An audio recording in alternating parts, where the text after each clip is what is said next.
Hey guys, welcome back. We're gonna head over to Okaloosa County for a follow-up on that video for the tragedy in reference to the airman that was shot in his apartment. I think you guys remember that one. We'll do a quick follow-up on that, and there's some updates in that case. And here we go. WEAR's Yona Gavino is live in the studio now, and Yona, Sabu Williams with the NAACP says the deputy's termination is a step in the right direction. Bob, that's what he says, but despite that termination, there is still hurt and anger simmering in the community tonight. Just a few weeks ago, I attended a candlelight vigil for Roger Fortson where hundreds and hundreds of hearts came together that night to mourn. There's a lot to sift through in the fatal shooting of Airforce Airman Roger Fortson earlier this month. Sabu Williams, president of the Okaloosa County branch of the NAACP, was at Fortson's candlelight vigil just a few weeks ago.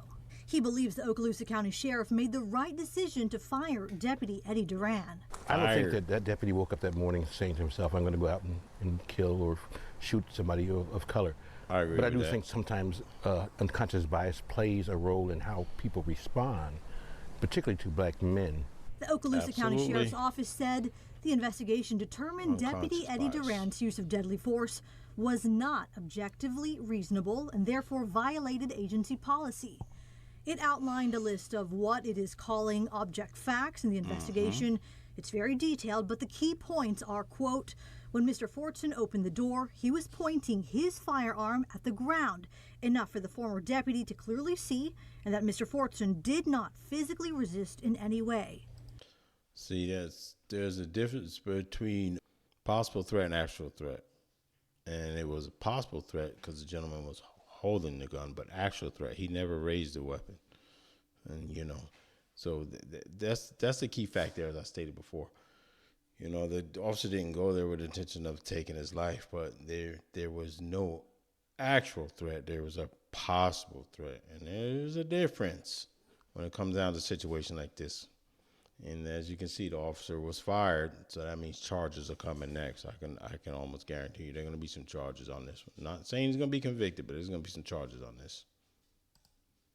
Williams believes the deputy should have tried to de-escalate before firing his gun. When we have issues, there are ways that we can work through these issues, and we still have ways to go as it relates to Roger Fortson. Williams thinks the right decision was to fire Durran, and with it, bring a sense of justice back to Okaloosa County. My reaction to the termination was that I thought it was a good first step in terms of the seeking justice in this particular instance.